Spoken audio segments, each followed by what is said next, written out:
Saya ucapkan selamat pagi. Assalamualaikum warahmatullahi wabarakatuh. Salam sejahtera untuk kita semua. Terima kasih atas kehadiran Bapak Ibu sekalian pada hari ini, ya, karena telah berkenan menghadiri observasi kepala sekolah yang pada hari ini tema kita adalah visi misi sekolah, ya. Walaupun cuacanya kita hujan lebat hari ini, kita tidak bisa datang tepat waktu, tapi kegiatan kita tetap bisa kita laksanakan, ya. Nah, untuk observasi ini kita lihat, ya, visi dan misi. Sebelum kita membuat visi, memang ada beberapa hal yang harus kita perhatikan. Jadi visi dan misi itu tidak seyogyanya dibuat lalu ditempel di sekolah, gitu ya, ditempel atau dimasukkan ke dalam KUSP-nya, tidak seperti itu. Tetapi pembuatannya itu, perumusannya itu menggunakan analisis karakteristik satuan pendidikan. Apa saja yang analisis? Jadi Bapak Ibu, yang perlu kita lihat, yang perlu kita analisis, pertama kondisi siswa kita. Siswa kita seperti apa? Ya, kita ini tinggalnya di daerah mana? Karena nanti siswa di daerah yang satu dengan di daerah yang lain akan berbeda. Misalnya sekolah kita di pinggir jalan, ya, mata pencaharian orang tuanya misalnya banyak yang menjadi sawit atau pedagang, itu nanti akan berpengaruh. Kita melihat kondisi murid kita ini seperti apa, ya. Kemudian sosial, kita lihat sosial, keadaan sosial di sekeliling sekolah kita ini. Apakah kita ini berada di lingkungan elit, di lingkungan menengah, atau di lingkungan bawah, itu secara ekonomi. Kemudian apakah kita dikelilingi oleh pertanian, apakah perkebunan, apakah pertambangan. Jadi lingkungan sosial kita ini nanti akan juga berpengaruh, ya, kepada murid kita. Budaya, ya, budaya kita di sini seperti apa, ya. Kita lihat misalnya dari bahasa kita, ya, dari kebiasaan, dari adat istiadat, ya, sampai nanti kepada guru dan tenaga pendidikan. Gurunya cukup nggak? Gurunya masih honor semua atau sebagian honor, sebagian ASN P3K, sebagian ASN PNS, atau bagaimana? Jadi kita melihat juga keadaan tenaga guru dan tenaga pendidikan kita, ya. Tapi alhamdulillah kalau di sekolah kita cukup, ya, guru dan tenaga pendidikannya itu semuanya cukup, ya. Semua sudah, hanya tinggal 2 orang yang belum ASN, ya, yang honor hanya ada 2. Jadi sebelum kita membuat visi dan misi, kita lihat dulu keadaannya, kemampuan kita seperti apa. Kemudian kita juga menampung aspirasi warga satuan pendidikan, ya, artinya visi misi itu tidak dibuat oleh kepala sekolah sendiri, ya Bapak Ibu, tetapi dibuat secara bersama-sama oleh warga satuan pendidikan, ya. Kemudian visi yang dirumuskan menjadi arah yang dituju oleh seluruh warga satuan pendidikan. Jadi visi ini, ya, ibarat kalau kita mengajar di dalam kelas, ya, itu tujuan pembelajarannya. Kalau satu lingkungan sekolah, ya, itu visi yang ingin kita tuju, ya, visi. Tapi kalau misalnya dalam pembelajaran di kelas, itu tujuan pembelajaran. Jadi makanya setiap sekolah itu ada visi dan misinya. Sekarang kita lihat visi sekolah kita, ya, yang sudah ada, sambil kita analisis di sini apakah sudah pas atau belum, ya. Nah, Kalau memang sudah pas, ya berarti ini yang menjadi tujuan kita ya. Kita turun tiap hari ke sekolah, kita bekerja ke sekolah, panutannya ya ini ya, tujuannya ini yang ingin kita capai ya, isi sekolah kita. Terwujudnya peserta didik bernalar kritis, kreatif, berkebinekaan global, peduli lingkungan, beriman, bertakwa pada Tuhan Yang Maha Esa dan berakhlak mulia. Jadi di dalam pembelajaran kita di sekolah ini, baik itu kegiatan intrakurikuler itu Bapak Ibu yang kita masuk ke dalam kelas, yang kita mengajar di dalam kelas itu kegiatan intra. Kemudian ada kegiatan ekstra seperti pramuka, olahraga, seni dan sebagainya. Yang kebetulan sekolah kita yang berjalan masih hanya pramuka ya. Mudah-mudahan nanti bisa menyusul ekstra kurikuler olahraga ya, paling tidak sebulan sekali atau diaturlah ya jadwalnya. Nah, maupun kegiatan kokurikuler. Kokurikuler itu yang mana? Kokurikuler itu sudah termasuk dari kokurikuler ya, masuk ya. Tapi kalau misalnya mau ditambah, misalnya kita ada kegiatan berkebun atau kita kegiatan tamasya ya yang mengandung unsur pendidikan, ada unsur-unsur pendidikan di situ ya. Kita buat macam tujuannya apa, misalnya ada kegiatan berkebunnya, jadi tujuannya itu apa, kegiatannya apa, sampai nanti ada evaluasinya, itu termasuk kokurikuler. Nah, jadi di dalam kegiatan intra, ekstra maupun kokurikuler itu Bapak Ibu, semua harus memasukkan unsur bagaimana supaya murid kita ini bisa bernalar kritis, kreatif, berkebinekaan global, peduli lingkungan, berteman, bertakwa, dan berakhlak mulia. Ya, karena visi kita itu membentuk anak bernalar kritis, membentuk anak kreatif. Jadi ini yang kita pegang ya, selama kita melakukan proses belajar mengajar mau di dalam kelas maupun di luar kelas, intinya dididik selama jam pelajaran sekolah. Dari visi kita turunkan menjadi misi ya. Nah, misinya mengoptimalisasikan pembelajaran yang melatih peserta didik untuk bernalar kritis. Bernalar kritisnya seperti apa? Yang mampu memecahkan masalah ya, ketika berliterasinya bagus, ketika membaca tidak hanya sekedar membaca tapi mampu memaknai apa yang ada di dalam yang mereka baca itu. Mereka punya ketika membaca atau ketika melihat sesuatu itu tidak seyogyanya di apa ya istilahnya ditelan bulat-bulat, tetapi mereka mampu menganalisis fenomena, menganalisis kejadian, menganalisis kondisi yang ada di sekitar mereka, mampu menganalisis literasi yang mereka baca. Intinya yaitu tadi tidak telan bulat-bulat.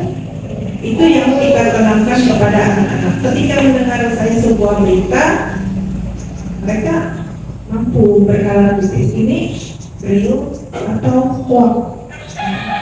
Ketika menghadapi fenomena sosial juga di masyarakat, mereka mampu menentukan sikap karena mereka punya karakter bernalar kritis.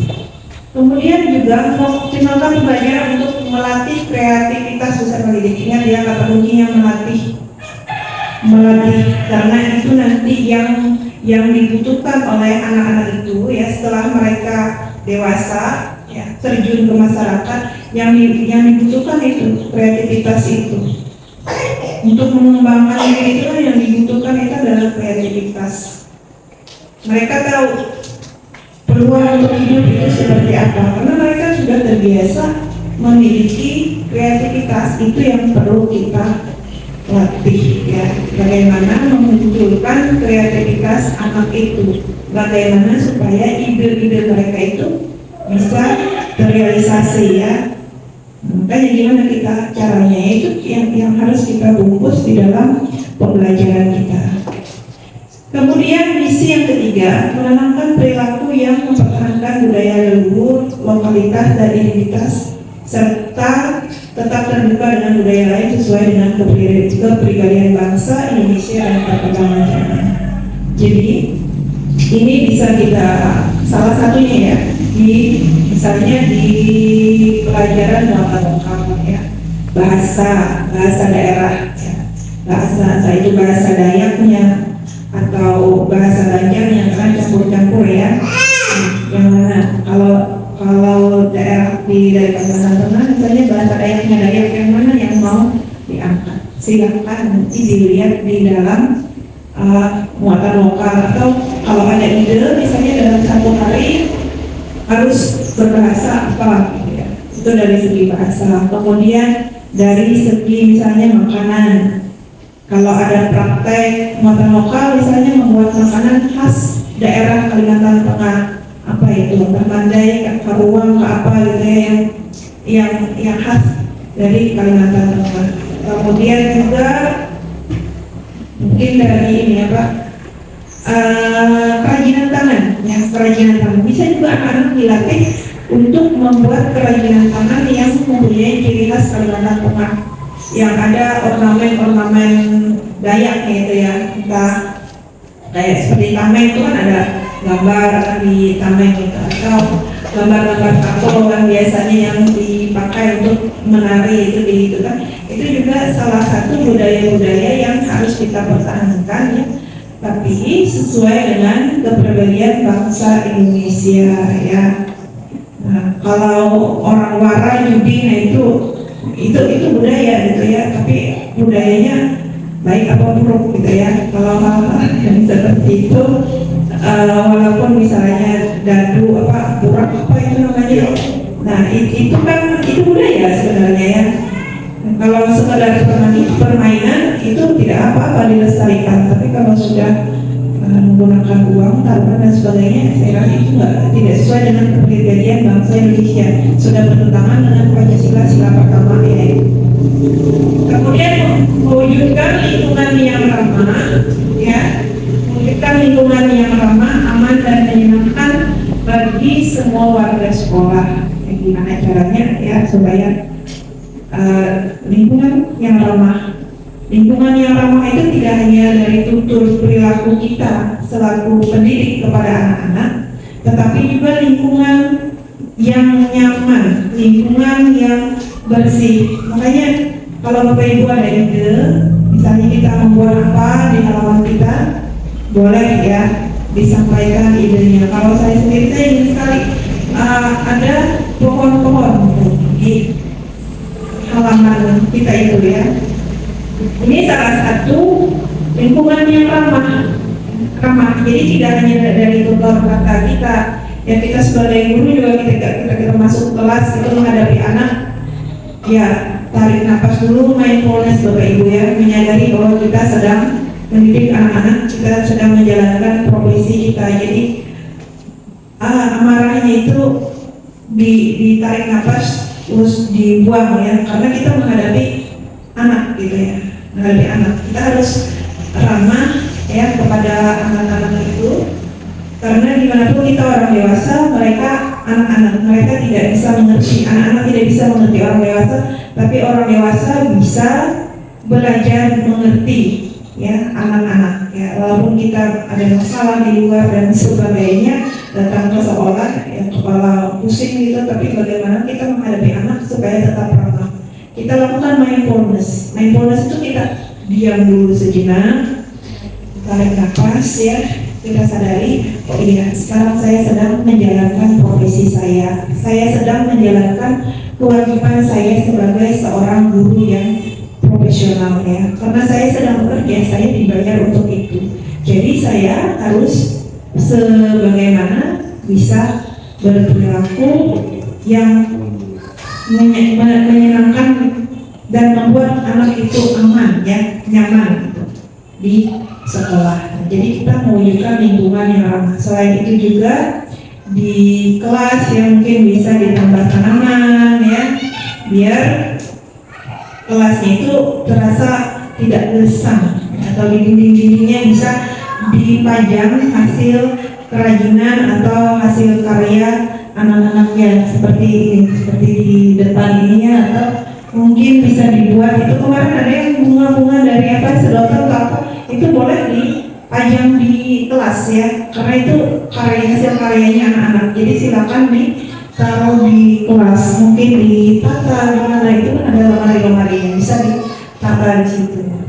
Kemudian yang terakhir misi kita adalah menanamkan sikap beriman dan bertakwa kepada Tuhan Yang Maha Esa. Ini sudah jelas ya, selain di dalam pelajaran agama, ya juga di dalam keseharian ya.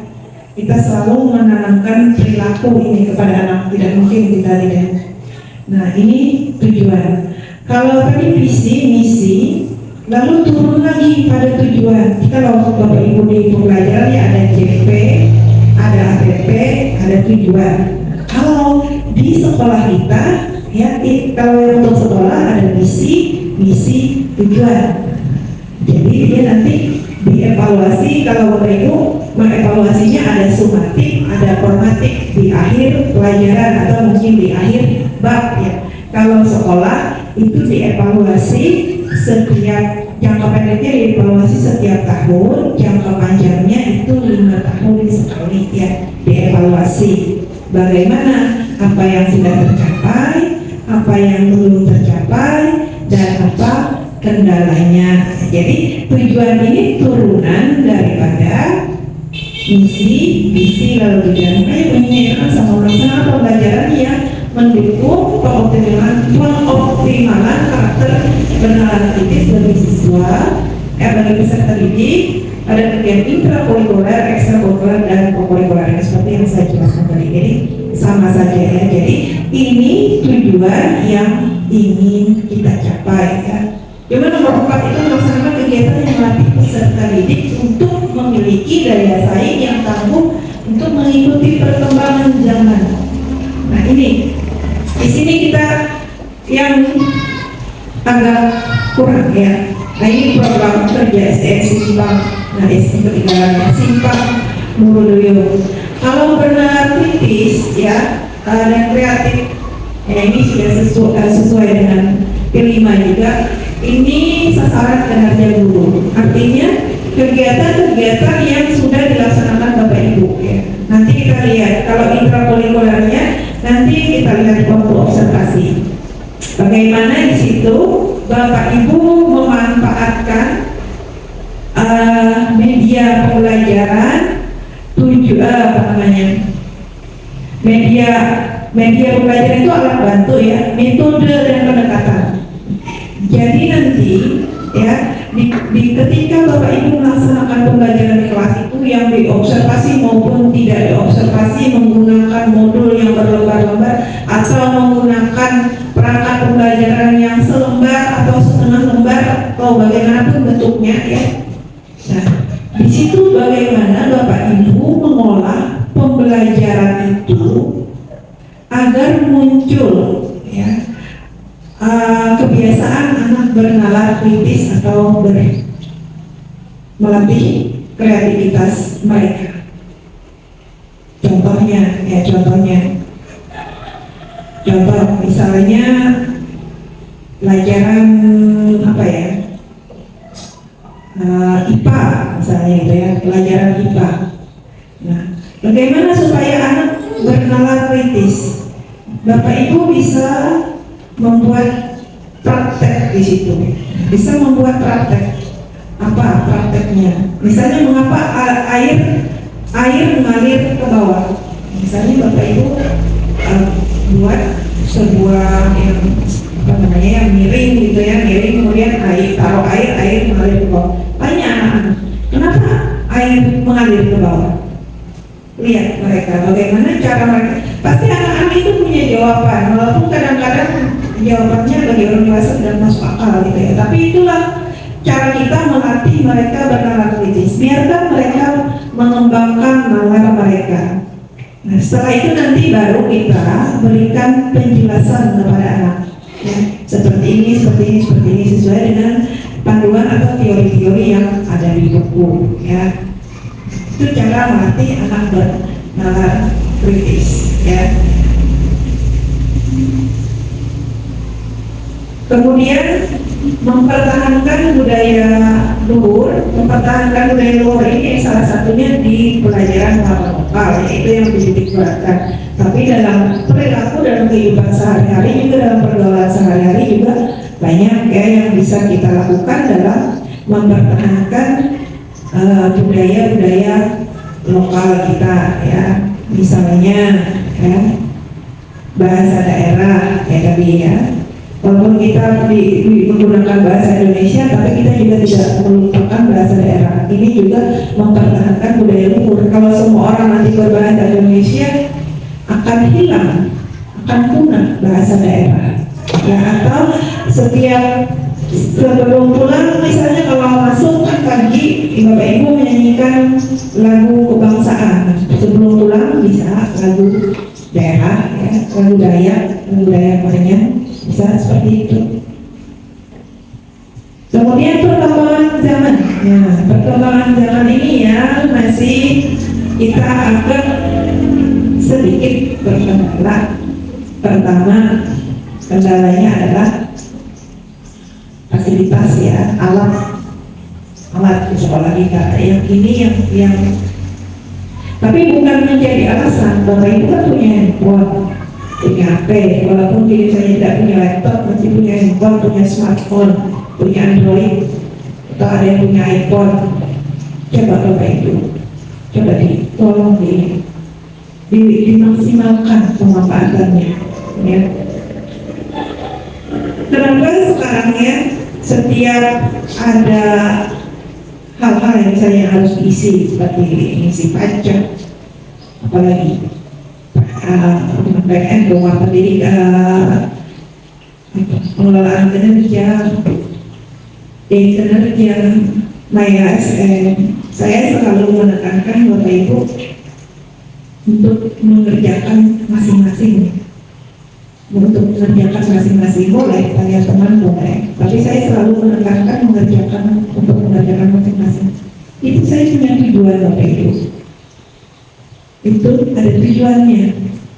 Tujuannya agar Bapak Ibu mandiri untuk mengelola data Bapak Ibu ya. Sebelum kita masuk ke siswa ya, sebelum kita masuk ke IT untuk mengajarkan IT kepada anak-anak, walaupun kita sekarang masih belum ada fasilitas, tapi tidak tahu ya next ke depan misalnya kita dapat bantuan atau bagaimana.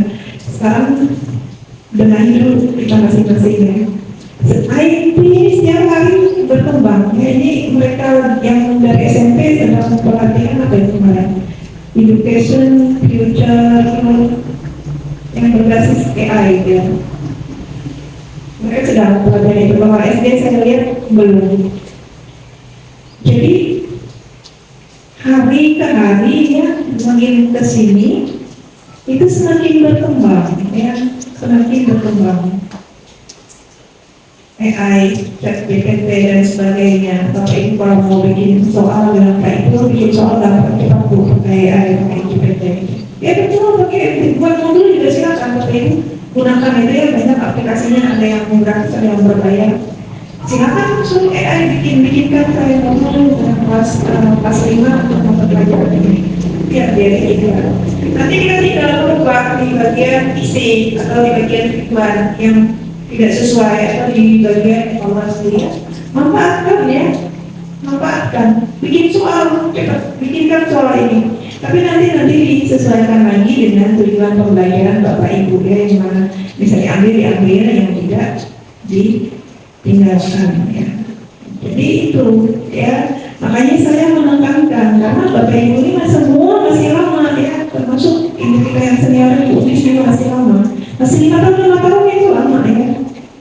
Dalam 5 tahun kita tidak pernah tahu apa. Jadi silakan Bapak Ibu belajar ya, mandiri mengelola data Bapak Ibu ya. Sebelum nanti kita juga dituntut ya untuk siswa kita, anak-anak kita. Saya juga kita ini sama terus mengembangkan diri, mengupgrade diri ya istilahnya. Karena ada terus yang baru. Saya juga kalau ketemu hal yang baru nggak bisa ya buka browsernya, kalau nggak buka di YouTube, buka di TikTok, cari tutorial itu di situ. Kan belajar penggunaan IT itu. Biar kalau apa-apa itu Bapak Ibu nggak cari teman tolong kesana kemari. Karena Bapak Ibu dengan diri bisa sendiri, datanya boleh gitu, tapi jangan ketergantungan ya orang lain. Nah, itu untuk perkembangan jangan ya, karena ini masuk kepada visi kita. Nah, saya sempat berpikir mau dihilangkan ini dari misi kita. Jangan kita tidak bisa memungkiri kita menghapuskan mengikuti perkembangan zaman. Mau tidak mau kan kita memang harus mengikuti itu, makanya itu masuk ke dalam misi kita. Ya semoga saja kemarin itu Pak Nasir dengan saya bilang setelah lihat rapor pendidikan kita yang naik disebut cukup signifikan. Kalau sekolah yang lain itu mereka juga banyak jawab, tapi sebagian mereka ada yang turun ya.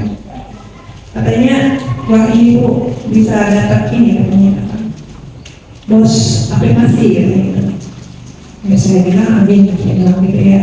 Kita nggak tahu juga apakah program itu masih ada. Kalau program itu masih ada, ya kita doa-doa saja ya, semoga kita benar kata-katanya. Ya, karena itu hasil daripada kerja keras kita. Pak Ibu Suryati itu mengucap saya pribadi ya, Bu, gimana caranya biar bisa naik? Punya kami turun katanya.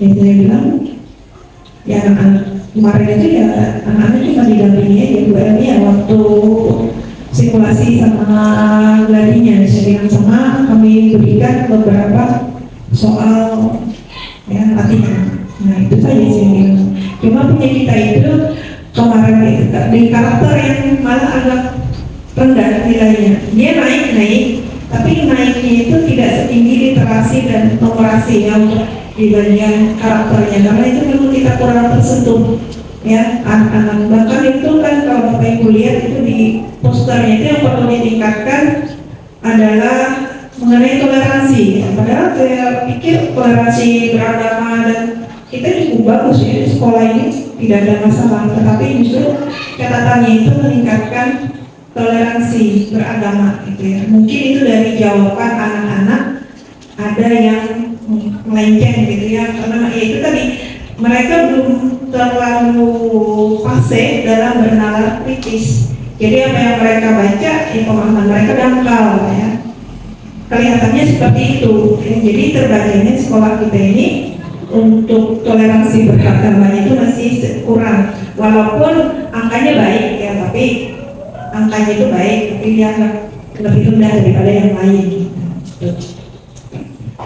Lanjut kerja sama sekolah dengan orang tua murid ya. Jadi kerja sama sekolah dengan orang tua murid ini yang misalnya dalam laporan hasil belajar ya, rapor. Kemudian kalau ada kendala-kendala kita komunikasi kepada orang tuanya. Kemudian yang belum pernah kita lakukan adalah silaturahmi dengan orang tua murid. Nah saya ingin nanti kita pas bagi rapor kenaikan kelas orang tuanya diundang. Nah, silaturahmi aja kita. Kepada saya, adapun yang saya tanyakan, kita sebagai guru ini tugas kita mendidik peserta didik. Kemudian yang saya tanyakan itu bagaimana cara kita sebagai guru sehingga anak itu memiliki atau bisa memiliki nalar atau bernalar kritis. Itu saja yang saya tanyakan. Terima kasih.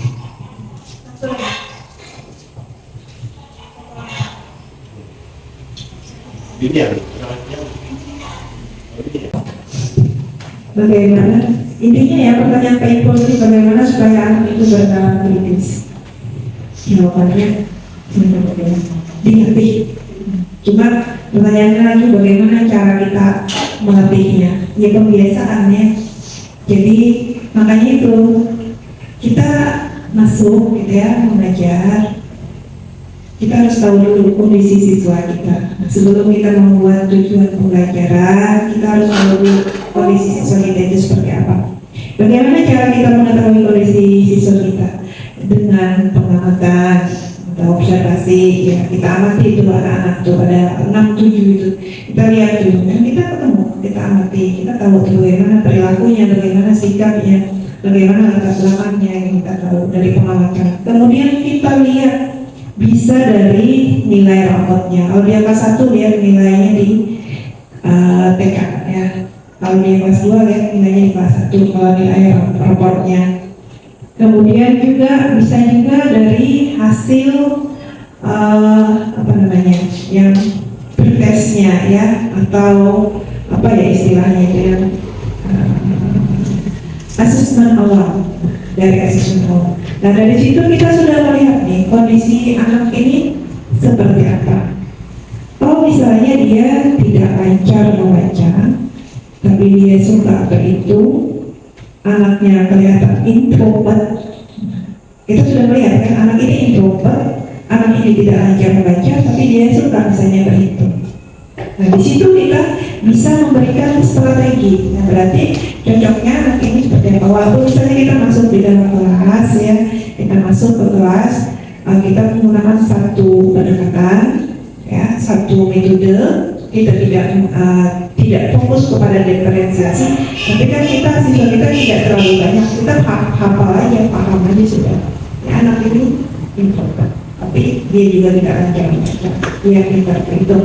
Kayak untuk anak kelas 2 misalnya, bagaimana kita melatih dia supaya dia bernalar kritis? Ya, kita coba kita eksplor, kita pelajari. Coba kita dalam pembelajaran itu kita tanya pendapatnya dia. Ya. Orang yang introvert itu kalau belum terlalu kenal kan misalnya dia susah mengeluarkan pendapatnya. Tapi coba kita tanya, menurut kamu misalnya, air kenapa mengalirnya ke bawah? Kalau itu masih terlalu sulit, disederhanakan lagi ya, karena Bapak Ibu kan yang biasa mengajar kelas 1, kelas 2, kelas 3 tahu lah cara menyederhanakan pertanyaan. Ketika dia sudah menjawab pertanyaannya, apapun itu bentukannya, diapresiasi. Jangan kita potong, kenapa kamu jawab seperti itu? Salah seperti itu. Itu langsung jauh, ya terutama anak-anak yang itu yang saya bilang misalnya anak introvert. Dia perasa, ya. Tapi ada juga anak yang digitukan, kenapa kamu sudah ini? Betul aja dia. Ada yang anak karakter seperti itu, dia dengan masalah itu, tidak ada masalah dia, no problem bagi dia. Ya. Ada anak yang seperti itu. Jadi beda kita cara mengasahnya ya. Tapi pada dasarnya setiap manusia itu ya, kalau dari ilmu psikologi, manusia itu senang didengarkan, senang dihargai, senang dipuji. Jadi kalau ada orang, misalnya kita aja cerita ke orang, kita didengarkan dengan seksama, diperhatikan, pasti kita ngerasa, oh kita enak nih cerita sama orang. Nah gitu, jadi kita sebagai guru, kita dengarkanlah jawaban anak-anak itu. Kita dengarkan, kita apresiasi, kita puji. Kalaupun jawabannya salah, sangat salah gitu ya, melenceng, kita punya strategi, punya cara untuk membenarkannya ya, sehingga kita melatih nalar anak itu kritis. Kalau kita langsung ya, kita katakan salah, kamu salah ya, jelek ya, kurang ajar dan sebagainya, kata-kata yang kasar itu biasanya itu menumpulkan nalar kritis ya, kebanyakan begitu.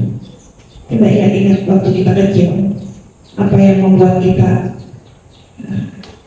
ini Bapak Ibu ini susah bertanya, pasti waktu sekolah dulu takut bertanya ya. Itu yang kita alami ya, masa-masa kita sekolah dulu itu yang kita alami. Bukan Bapak Ibu saya juga takut bertanya, takut malu kalau pertanyaan kita jelek. Cuma pertanyaan kayak itu, aku bisa gitu. Itu akhirnya apa? Ini karena kita biasa tingkat, ya jangan kita sekolah dulu seperti itu.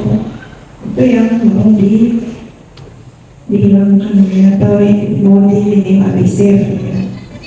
Sekarang itu, saya rasa gitu ya, itu kurang lebihnya begitu.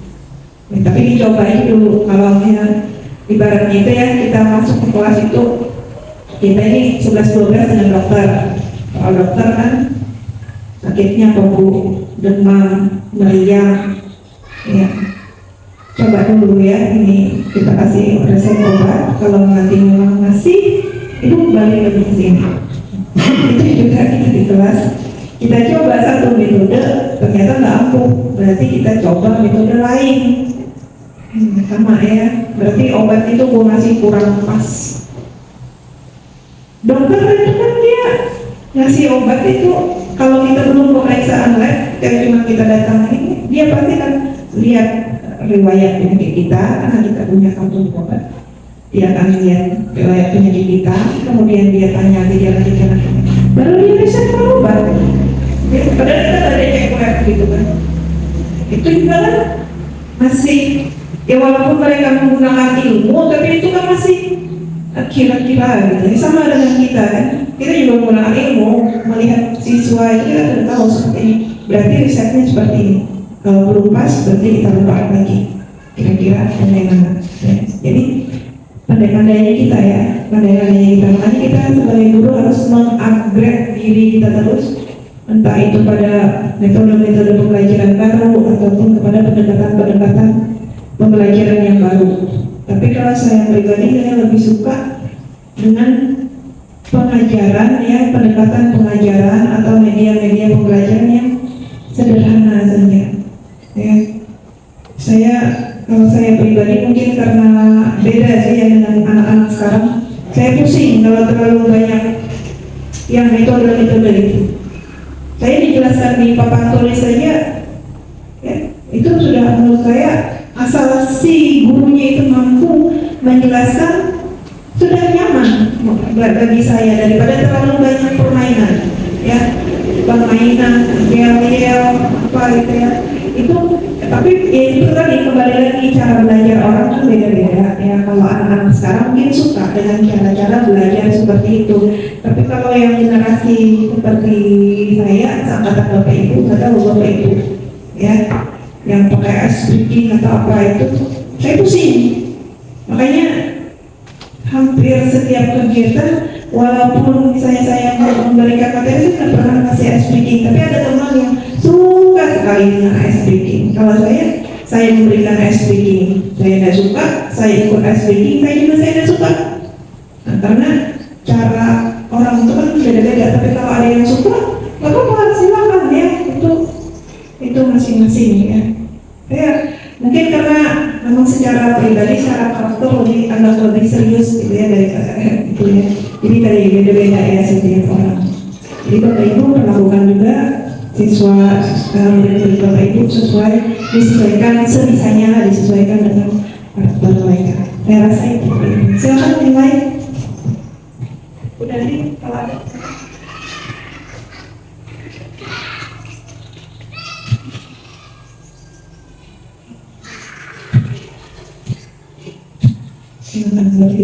Ya ini yang gambarnya nanti saya cut ya, mungkin ini kesepanjangan ini dimasukkan semuanya dalam ini. Saya pakai tulis.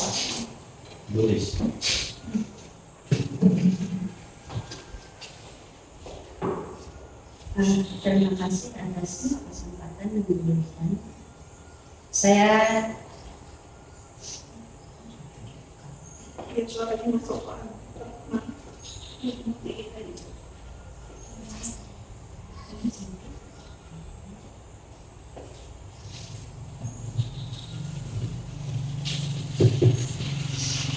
terima kasih. Saya cuma menyampaikan ini menurut pengalaman saya yang sudah sekian tahun. Memang menjadi seorang pendidik tidak mudah, karena tugas kita adalah memanusiakan manusia yang menambah dari pendidikan dari rumahnya. Tugas itu sebenarnya tidak mudah bagi saya, tetapi saya berusaha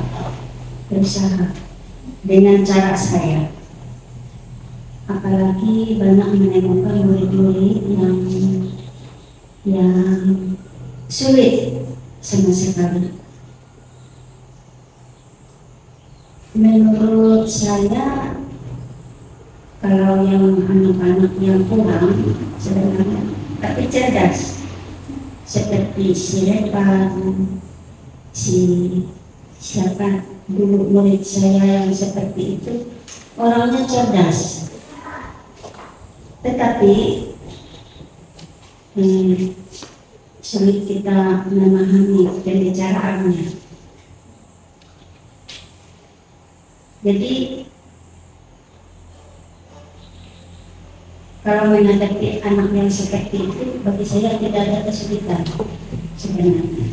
Tetapi ada yang di kelas 5 ini, seperti si Didil, kalau kita selalu mendekati, membimbing, dia paham saja. Tapi nanti kalau lepas, tidak mengerti, tidak paham, sulit. Tetapi kalau sifatnya yang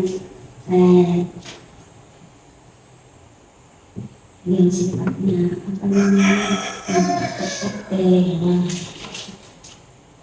dia paham, dan apabila kita membacakan lalu kita jelaskan, dia paham.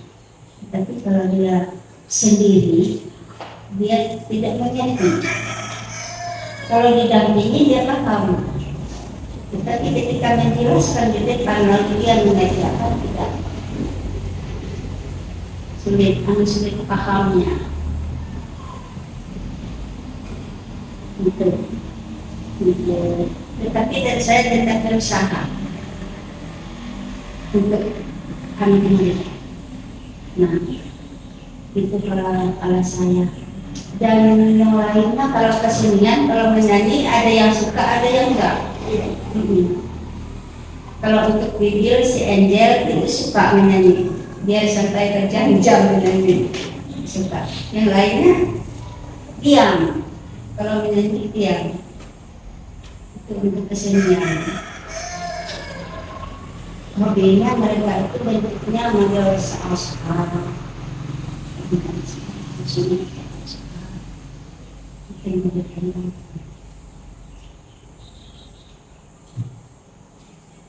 tetapi itulah seperti yang Ibu sampaikan tadi kan, anak-anak ini tidak ada yang sama. Saya sering mendengar pertanyaan juga yang dialami oleh guru-guru, selalu tentang karakter anak yang berbeda. Dari dulu selalu tapi dengan kesadaran kita dengan keikhlasan kita menghadapi mereka, kita memang berusaha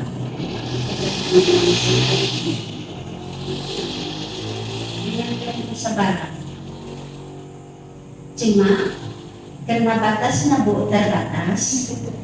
batasnya waktunya terbatas, kita bisa lakukan seperti menghadapi anak-anak yang seperti itu menjadi waktunya. Apakah itu bisa tuntas dari waktu yang tidak lama? Itu saja.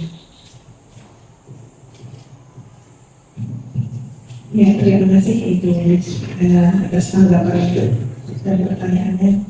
Iya betul, yang pertama anak-anak itu karakternya berbeda, sudah kita bahas.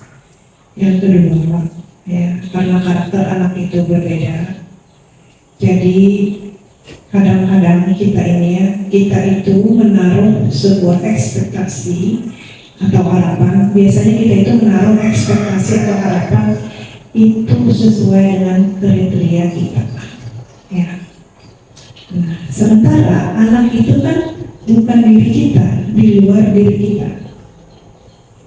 Otomatis anak-anak itu kadang-kadang tidak bisa memenuhi ekspektasi kita, karena anak itu bukan kita. Kita membuat harapan, kita membuat ekspektasi itu sesuai dengan kriterianya kita. Ya. Sama saya, kalau saya membuat ekspektasi saya kepada Bapak Ibu berdasarkan kriteria saya, bisa ribut kita. Ya, ribut kita. Karena Bapak Ibu bukan saya. Jadi Bapak Ibu, pertama kita harus memahami bahwa kondisi itu di luar kendali kita, ya. Di luar daripada diri kita, di luar apapun kondisi anak itu di luar dari diri kita. Ya. Jangan kita terlalu berekspektasi tinggi pada anak-anak, ya, sampai kita kehilangan kewarasan kita. Kenapa saya bilang kehilangan kewarasan? Ya, kita tidak bisa enjoy mengajar, ya. Yang pertama. Yang kedua, saya melihat semua Bapak Ibu ini punya kelebihan, ya, punya kelebihan. Begitu juga Bapak Ibu melihat anak-anak, lihatlah kelebihannya. Kalau kita melihat kekurangannya, kita stres. Tapi kelebihan anak-anak itu, bukan bibir saya aku, ya itu dari itu kita tidak. Yang penting kita arahkan, kita tegur, kita doakan, semoga kelak kamu jadi anak yang sukses, anak yang berhasil. Ya. Selebihnya kita tidak bisa memaksa dia. Kalau memang pemahaman dia terhadap satu pembelajaran yang kognitif, ya, pengetahuan itu kurang, tapi dia bagus misalnya di bidang seni, ya, atau kinestetik, gerak gitu, ya, kan kalau senang itu kan Angel sama Bibi itu suka, mereka kan kinestetik orangnya, suka bergerak, tapi di dalam kognitifnya atau pengetahuannya agak lambat, terutama Bibi. Ya, kita lihat kelebihannya lah, ya, kekurangannya itu ya sudah gitu, ya. Kalau apakah tuntas dengan waktu yang singkat? Kita mengajar anak-anak itu dari kelas 1 sampai kelas 6 itu proses. Tidak ada sesuatu yang tuntas. Walaupun di dalam pembelajaran saya meminta Bapak Ibu membuat program semester, membuat program tahunan. Yang saya minta itu program semester, itu program harian bahkan. Saya minta program semester. Ibu Elmi sampai pusing itu dari kelas 1 sampai kelas 6 program semester. Lalu pertanyaannya, apakah kita mengajar itu harus plak ketiplok dengan program semester kita? Jawabannya tidak, Bapak Ibu. Program semester dan perangkat rencana pembelajaran itu ibaratnya jalur supaya kita jangan lepas dari jalur.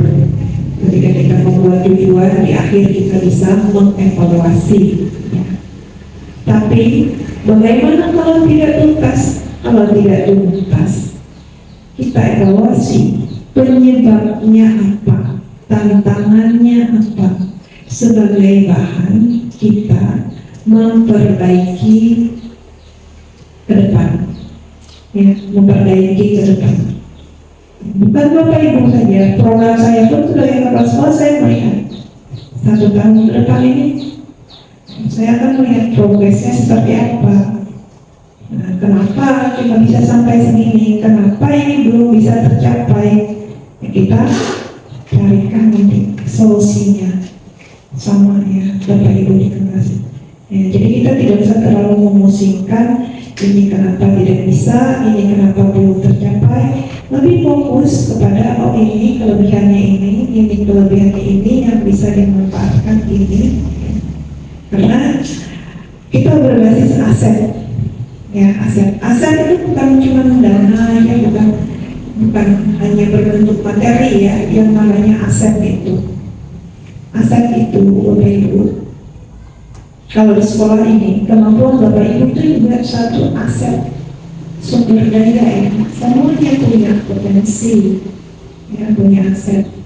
Ya. Potensinya Pak Ipul, Pak Dodi itu beda, saya tahu, ya, saya bisa melihat. Ya.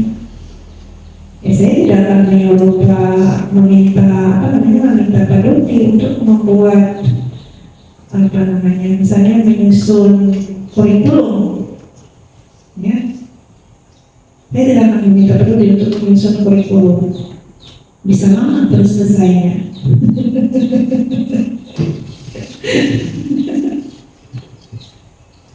Ya, karena potensinya beda. Nah, Bapak Ibu kita akan selesai, baru selesainya. Beda. Padahal itu punya kelebihan, yang lain lagi kelebihannya ya, urusannya. Kalau padahal urusan luar, sigap ya, cepat kalau urusan luar. Ya, itu kan orang itu beda-beda. Jadi tidak ada yang saya mengistimewakan ini tidak ya, saya melihat sesuai potensinya masing-masing, melihat sesuai kelebihannya masing-masing. Tentunya Bapak Ibu punya kelebihan masing-masing. Ya, yang orang lapangan yang disuruh ngadapin laptop, ya, yang orang yang lebih introvert, yang senang duduk di dalam laptop, jangan disuruh kerja lapangan. Nah, jadi begitu juga Bapak Ibu melihat siswanya di kelas seperti itu ya. Kalau Bapak Ibu sudah melihat kelebihannya si anak ini ya itu yang lebih ini, jadi nanti dia nyaman nanti ya, dia nyaman. Anak itu merasa nyaman karena dia sesuai dengan jiwanya. Kalau kita peribahasa orang Banjar tuh mengarasi sesuatu yang bukan jiwanya, anak-anak tidak nyaman ya. Bukan anak-anak aja, Bapak Ibu juga ada nyaman ya. Kan itu. Tapi kalau Bapak Ibu semua di sini guru, ya, suka tidak suka ya Bapak Ibu harus mengikuti aturan guru gitu ya. Karena itu sebuah konsekuensinya, itu sebuah konsekuensi. Tapi walaupun di situ saya coba melihat gitu ya, keunikan dan kelebihan yang ini ya. Kalau misalnya saya ada ini Tamiya gitu yang ini, kalau saya ajak Ibu Elmi, kecuali memang harus Ibu Elmi yang berangkat ya, kalau tidak mau Ibu Elmi yang berangkat gitu ya. Tapi kalau ada pilihan saya ngajak yang lain gitu, bisa sakit Bu Elmi. Itu jadi kita melihat gitu ya kelebihannya. Jadi jangan kenapa Bu begini. Nah, itu tadi karena saya melihat kelebihan Bapak Ibu.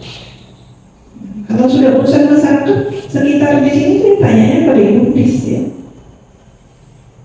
Karena Ibu Dis ya orang sini yang sudah lama di sini, jadi beliau yang tahu ya. Bahkan belum sekolah ini kan beliau yang melihat sikat ya, yang tahu. Jadi punya kelebihan. Jadi kalau seperti itu Bapak Ibu silakan, kalau masih ada yang ingin dikonsultasikan satu orang lagi, kalau ada. Pak Garis mungkin ada yang misalkan kantor Pak. Mari silakan Pak Garis. Ibu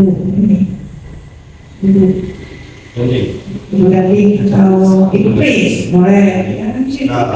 Tidak ada batasan Ibu Pris yang senior sama yang junior ya, yang muda yang tua sama saja kita. Bukti ada Ibu Kartini ini ikut namanya Ibu Kartini dipanggil Bukti. Saya sekarang lupa lagi kenapa saya katakan itu.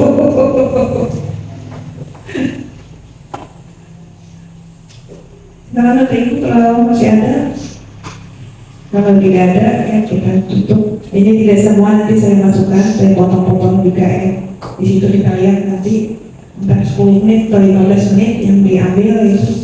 Kalau semuanya kelamaan ya, nanti saya editkan. Kalau sudah jadi nanti saya share ada di grup kita. Dan kita libur, kita bertemu bulan depan ya, tanggal 9 ya. Tanggal 9 Bapak Ibu nanti ya diusahakan perangkat pembelajarannya sudah dikumpulkan semua. Kemudian juga yang program-programnya itu saya tidak meminta Bapak Ibu nge-print, tapi silakan kirim link filenya, link ya, bukan filenya. Kalau Bapak Ibu kirim di grup atau dikirim di WA, itu filenya nanti penuh ya. HP Bapak Ibu penuh, HP saya juga penuh. Jadi linknya saja dimasukkan ke Google Drive. Bagaimana caranya memasukkan ke Google Drive? Belajar Bapak Ibu ya, buka tutorialnya atau belajar sama-sama di sekolah ya. Kalau nggak mau cari tutorialnya, ya belajar sama-sama. Ya.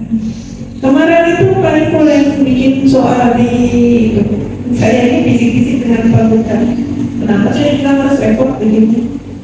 Yang kerjakan itu saya bilang di rumah masing-masing pakai Google Doc. Nah, Google Doc itu mau jaga, saya jauh ini itu alasan. Pakai Google Doc saya bilang gitu kan ya. Iya, kalau bisa.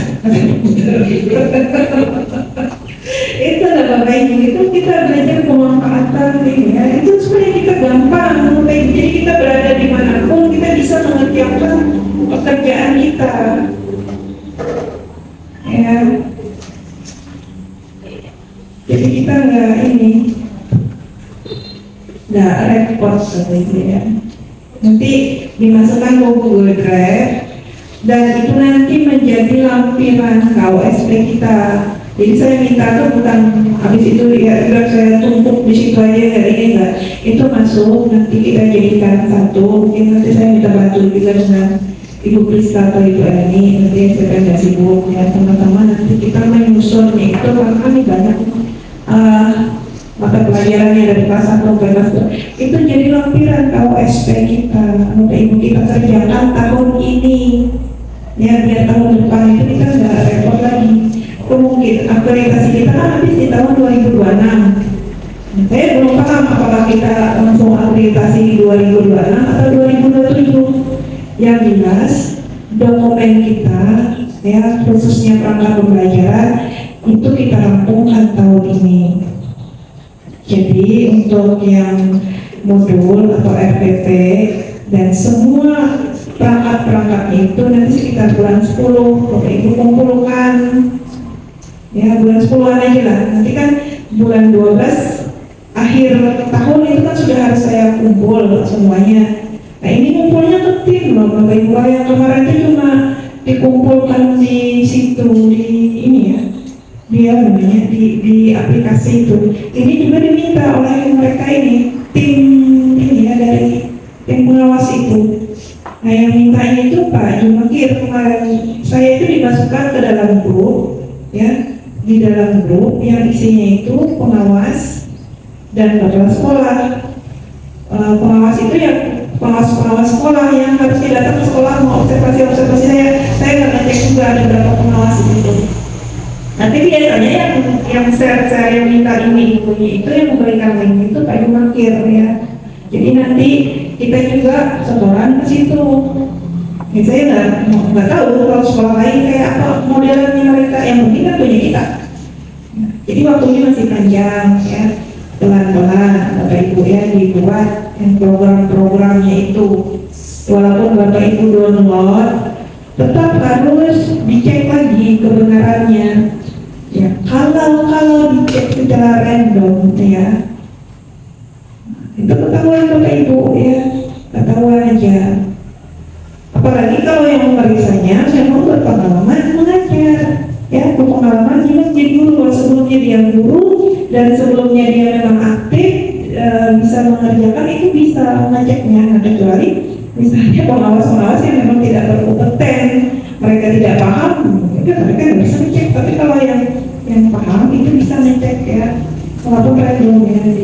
Jadi kita tahun ini kita rampungkan itu ya, supaya tahun depan kita gampang ya. Kalaupun harus buat lagi kan Bapak Ibu tinggal ganti tahun.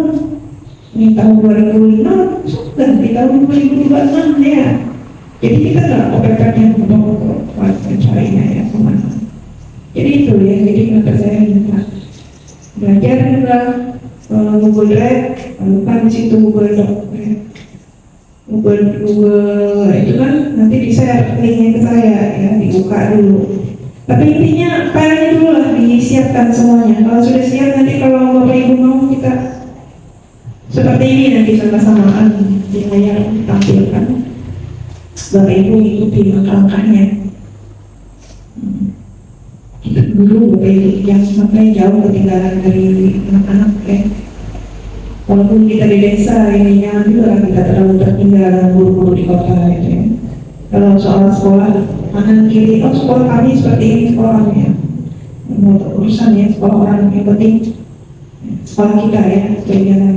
Misalnya kami sekolah kami ini, kepala sekolah kami nggak ini, biar sekolah orang yang penting sekolah kita, gitu ya. Karena kita akreditasi, saya kalau bisa ya akreditasi kita B ya. Dari C naik ke B lah. Kalau A terlalu bombastis kita bermimpi. Kalau A, kalau B itu masih ada ini ya. Kalau sudah B bisa pertahankan gitu ya. Nah, kecuali memang kita dapat banyak dana, ya bisa kita A. Karena segala sesuatu itu kan perlu dana, gitu ya.